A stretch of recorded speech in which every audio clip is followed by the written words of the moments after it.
Good evening, everybody. I am so surprised how fast we're going, already beginning week 5 tomorrow. So let's see what is in store for us with week 5. Okay. Our overview starts with our devotion and an overview of the readings for the week. Nurses must set a standard of excellence and accept responsibility for influencing change to healthcare. To accomplish these goals, nurses must gain self-confidence, a goal that can be achieved by becoming competent in creating new strategies to provide healthcare, participating in developing healthcare policy, and partnering with others. Preparation for a leadership role begins in one's initial preparation for the nursing role and continues throughout one's career. Therefore, it is paramount that nurses continue to build teams, improve conflict resolution skills, enhance communication skills, and facilitate participation in shared governance structures, collaborate, and improve mentoring skills. This week's readings, we have a Bupert reading, and it's going to discuss reimbursement for nurse practitioner services. Nurse practitioners bill for services, but are not reimbursed at the same level that physicians are. Now, nurse midwives are reimbursed at 100%. Certified nurse anesthetists are reimbursed at 100%. But nurse practitioners are reimbursed at an 80% rate of what the physicians are. So I want you to read about reimbursement, the employed nurse practitioner, practice ownership. Many nurse practitioners are now opening up independent practices. We have some leadership readings. And Maxwell speaks to self-discipline and lessons learned in leadership development. Stanley goes more in-depth in reimbursement and marketing the role, and the advanced practice registered nurse as educator. And these are all very important roles that the nurse practitioner has. We need to continually market ourselves because most people don't know what nurse practitioners do. Think of the name nurse practitioner. It doesn't necessarily promote a sense of confidence in the role that we provide. Physician's assistant. What makes us different from physician assistants? Physician assistants do not have their own license. They bill underneath the license of the physician. We're independent providers. We work under our own license. We bill under our own license. And that's one of the things that sets us apart from physician assistants. And it makes me unsettled when so many times patients, I think it's getting a little bit better, but patients would come into the office and they'd say, "Oh, are you a PA?" "No, I'm not." And I explained to them the difference between the two. They don't know. Or a mid-level provider. Well, we're not mid-level providers. We work collaboratively. We are not working under the physician. We work collaboratively with our physicians.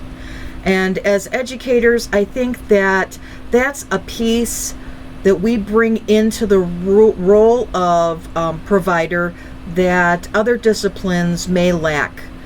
Nurses are just born teachers. We know how to do patient education and come up with innovative ways to make patients understand complex topics. So those topics are the emphasis for your readings this week. Then we have our discussion. And here are the questions. If you are an FNP student, which all of you are, you're going to answer question A. If you're leadership management. Okay. All right, so you're going to answer this question. As an FNP, You will be negotiating the dimensions and remuneration of your position. What considerations need to be undertaken for this negotiation? Consider the type of practice you would like to be a part of upon certification. What impact does the healthcare delivery system and its resources have on your potential revenue stream? How can you further develop your role and promote yourself? Okay.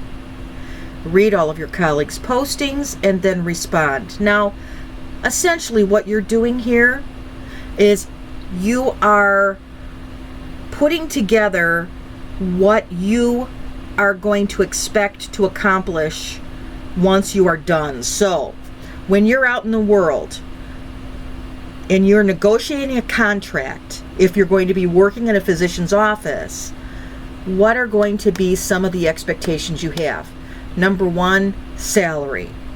And it doesn't stop at salary. You need to consider malpractice insurance, continuing education credit, sick days, reimbursement for continuing education, days off for continuing education, sick days. There are so many factors when you're negotiating. Now, if you're working for a practice, if you're working for applying for a job in a hospital as a hospitalist, your negotiating may be limited. But if you're working in a physician's office, you really need to know what your starting salary should be. You need to know what you should be expecting. Also, in your contract, is there a non-compete? Non-competes could be crippling for you if it doesn't work out and you leave the practice. That means that you cannot practice in a clinic within a certain radius around the clinic that you were working in for a period of time. So lots of things that you need to consider when you are coming up with this discussion post. So I'm interested in seeing what you have to, what comes out of that. All right, now let's look at this one here. The Practicum Self-Marketing Plan. Okay, I'm going to go back to week 5 because this isn't what I want to show you. All right. So here you have 2 areas where you can check it for Turnitin for your plagiarism. Now let's look. Now, I graded your paper, your first paper, so now you know what my expectations are for papers and how I like them to be set up. And it's not a matter of how I like them to be set up. It is a matter of how a graduate level paper should be written. This is going to be a self-marketing plan. You begin your papers by writing an introductory statement with your purpose statement in there. I want you to then, let's look at the rubric because this makes it much easier. You have to have an introduction. Then your first heading is going to be services you plan to offer. Professional vision for the next 5 years. Describe your immediate action plan. Each one of these is a heading that is bolded and centered. Now, you are going to be writing about what your vision is, but you are not going to be using I statements. And it can be tricky, but you can do it. And if you need to make a reference to yourself, you are the FNP student. Watch your grammar, watch your APA format, make sure that your references are not older than 5 years. I kind of cut you some slack on the last paper with references, so look at that. And I think that's pretty on top of it. So follow the rubric. Each section of the rubric is a heading. Headings are centered and bold. And if you have any questions, please reach out. But I hope that this helps you get through. You're almost done with this class. You're almost about to start your clinicals. And you've been doing a fabulous job. So keep it up. And I'll see you in the posts.